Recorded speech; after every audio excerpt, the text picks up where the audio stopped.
کیا آپ نے کبھی سوچا ہے کہ درود شریف پڑھنا آپ کی زندگی کو کیسے بدل سکتا ہے؟ آج ہم درود شریف پڑھنے سے حاصل ہونے والے زبردست فوائد پر بات کرنے جا رہے ہیں۔ درود شریف، جسے صلوات بھی کہا جاتا ہے، ایک خصوصی دعا ہے۔ نبی کریم صلی اللہ علیہ وسلم پر درود بھیجنے کے لیے پڑھتے ہیں۔ اسلام میں اس کی بڑی اہمیت ہے۔ احادیث میں اس کے بے شمار فضائل وارد ہوئے ہیں۔ یہ اللہ کے آخری رسول سے محبت، احترام اور شکر گزاری کا اظہار ہے۔ اسی کے ساتھ یہ بھی سمجھ لیجئے کہ درود شریف کیوں ضروری ہے۔ سب سے پہلی وجہ تو یہ ہے کہ درود و سلام کا حکم ہمیں اللہ سبحانہ و تعالی نے دیا ہے، اور بڑے پیارے اور مؤثر انداز میں دیا ہے۔ قرآن مجید میں اللہ سبحانہ و تعالی خود ہمیں حکم دیتا ہے کہ میرے محبوب علیہ الصلوۃ والسلام پر درود و سلام بھیجیں۔ پیارے دوستوں، درود شریف صرف ایک دعا ہی نہیں بلکہ بے شمار برکتوں کا پل ہے۔ لیکن کبھی سوچا ہے کہ جب آپ اسے عادت بناتے ہیں تو کیا ہوتا ہے؟ اللہ سبحانہ و تعالی نے اپنے پیارے محبوب علیہ الصلوۃ والسلام کی زبانی انسانوں کی کامیابی و کامرانی اور سربلندی کے لیے جو مبارک احکامات ارشاد فرمائے ہیں، جیسے نماز، روزہ، حج، زکوٰۃ، جہاد وغیرہ، یا اسی طرح کی دیگر عبادات، اور قرآن میں جن اعمال کو اختیار کرنے کا حکم دیا ہے، یہ سب کے سب انسانوں کی کامیابی کے لیے بہت ضروری ہے۔ اللہ نے اپنے بندوں کو جن کاموں کے کرنے اور جن سے بچنے کا حکم دیا ہے، ان کے کرنے اور ان سے بچنے کا پورا اہتمام کرنا چاہیے۔ تو آپ درود شریف کے ساتھ دیگر عبادات، ذکر و اذکار اور مسنون دعاؤں کا بھی بھرپور اہتمام کیجیے۔ اللہ نے انسانوں کی دنیا و آخرت کی کامیابی و کامرانی کے لیے جن باتوں کو اختیار کرنے کا حکم دیا ہے، اس میں سے ایک عمل رسول اللہ صلی اللہ علیہ وسلم پر درود و سلام بھیجنا بھی ہے۔ احادیث میں اس کی بڑی فضیلت بیان ہوئی ہے۔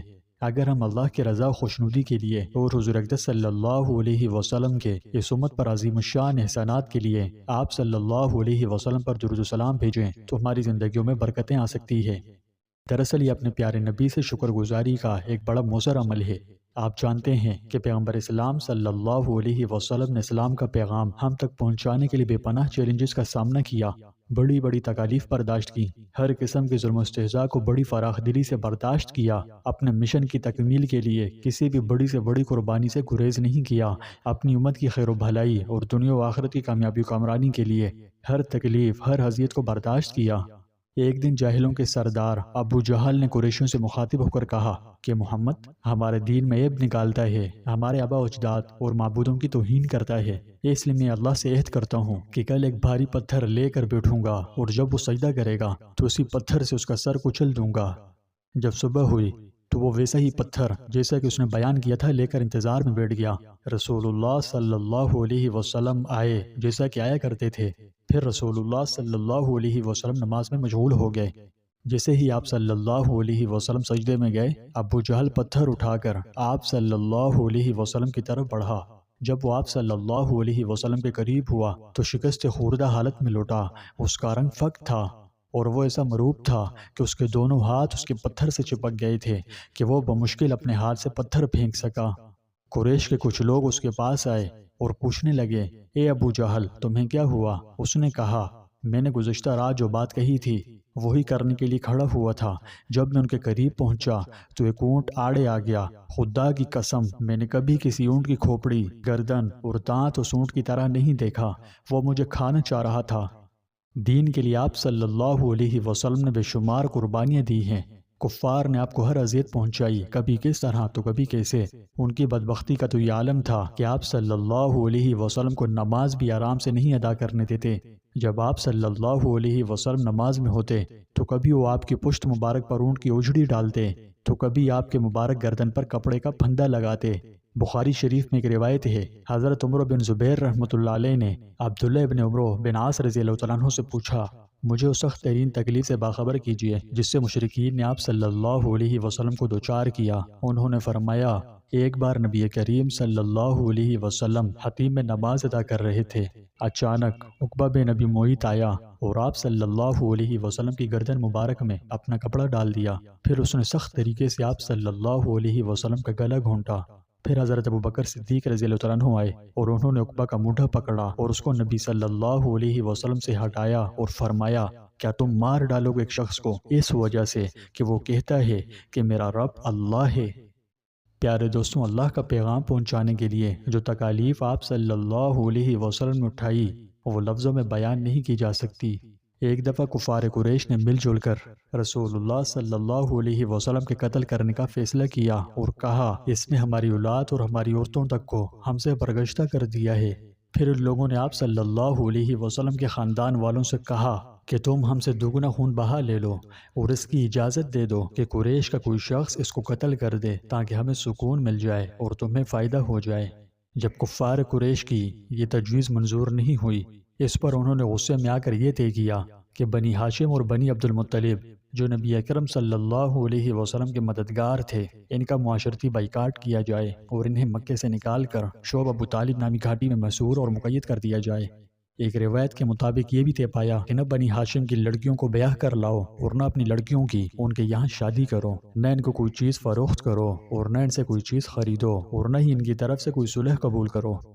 چنانچہ جب بھی مکے میں باہر سے کوئی قافلہ آتا تو یہ مجبور اور بےکس لوگ فوراً ان کے پاس پہنچتے تاکہ ان سے کھانے پینے کا کچھ سامان خرید لیں، مگر جب بھی ایسا ہوتا تو فوراً وہاں ابو لہب پہنچ جاتا اور کہتا کہ دام اتنے بڑھا دو کہ وہ تم سے کچھ خرید نہ سکیں۔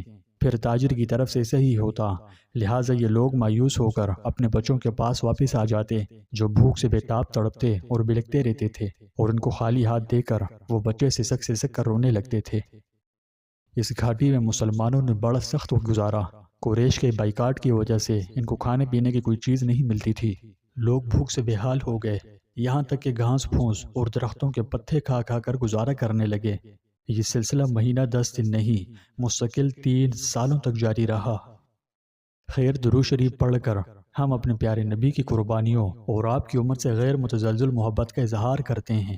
یوں سمجھیے کہ درود و سلام اللہ کی رحمت اور حضور اقدس صلی اللہ علیہ وسلم کا روحانی قرب اور بروز قیامت آپ صلی اللہ علیہ وسلم کے سب سے زیادہ قریب رہنے اور شفاعت کے حصول کا ایک اہم ترین ذریعہ ہے، کیونکہ رسول اللہ صلی اللہ علیہ وسلم کے پاک ارشاد کا مفہوم ہے۔ آپ نے فرمایا، جو شخص مجھ پر 1 مرتبہ درود بھیجے گا، اللہ سبحانہ و تعالی اس پر 10 رحمتیں نازل فرمائے گا، 10 گناہ مٹا دے گا اور اس کے 10 درجات بلند فرمائے گا۔ علامہ سخاوی نے حضرت ابو ہریرہ رضی اللہ عنہ سے روایت کی ہے کہ حضور نبی اکرم صلی اللہ علیہ وسلم نے فرمایا، جو مجھ پر 10 دفعہ درود بھیجے، اللہ سبحانہ و تعالی اس پر 100 دفعہ درود بھیجیں گے، اور جو مجھ پر 100 دفعہ درود بھیجے گا، اللہ سبحانہ و تعالی اس پر 1000 دفعہ درود بھیجیں گے، اور جو اس کو شوق میں اس پر زیادتی کرے گا یعنی تعداد بڑھائے گا تو میں قیامت کے دن اس کا سفارشی اور گواہ ہوں گا۔ سبحان اللہ۔ ایک حدیث میں رسول اللہ صلی اللہ علیہ وسلم کے پاک ارشاد کا مفہوم ہے، قیامت کے دن لوگوں میں میرے سب سے زیادہ قریب وہ ہوگا جس نے مجھ پر سب سے زیادہ درود بھیجا ہو۔ پیارے دوستوں، قیامت کے دن جب نیکی و برائی، جنت و دوزخ، حشر و نشر، عذاب و بخشش، یہ سب آنکھوں کے سامنے ہوگا اور ایک عجیب قیامت کا منظر، وحشتناک منظر ہوگا۔ ہر کسی کو اپنی اپنی سوچے گی، ہر انسان صرف اپنی ذات کے لیے سوچے گا کہ کسی طرح اسے اللہ کی رحمت حاصل ہو جائے اور وہ جنت میں چلا جائے، تو ہر کوئی شفاعت کے لیے بے چین ہوگا۔ یہ سب منظر ہوگا کہ تصور نہیں کیا جا سکتا۔ اس انتہائی ہولناک اور خوفناک دن ہر کوئی چاہے گا کہ اسے اللہ کے آخری رسول صلی اللہ علیہ وسلم کی شفاعت نصیب ہو جائے، کیونکہ جس خوش نصیب کو اللہ کے محبوب علیہ السلام کی شفاعت نصیب ہو جائے اس کی نجات یقینی ہے۔ اس تناظر میں شاہ امم، سلطان مدینہ، خلق مجسم، رحمت عالم، حضرت محمد مصطفیٰ احمد مجتبیٰ صلی اللہ علیہ وسلم کی شفاعت نصیب ہونا بہت بڑی کامیابی ہے۔ تو اس کامیابی کے حصول کے لیے یوں تو بہت سی چیزیں ہیں، اور ان میں سے ایک اہم چیز درود و سلام بھی ہے۔ تو رحمت عالم صلی اللہ علیہ وسلم کے فرمان کا مفہوم ہے کہ قیامت کے دن لوگوں میں میرے سب سے زیادہ قریب وہ ہوگا جس نے مجھ پر سب سے زیادہ درود بھیجا ہو۔ تو بس درود پڑھنا نہ صرف آپ صلی اللہ علیہ وسلم سے ہماری محبت و عقیدت کا اظہار کرتا ہے، بلکہ اس اہم دن پر ہمیں آپ صلی اللہ علیہ وسلم کے قریب لاتا ہے۔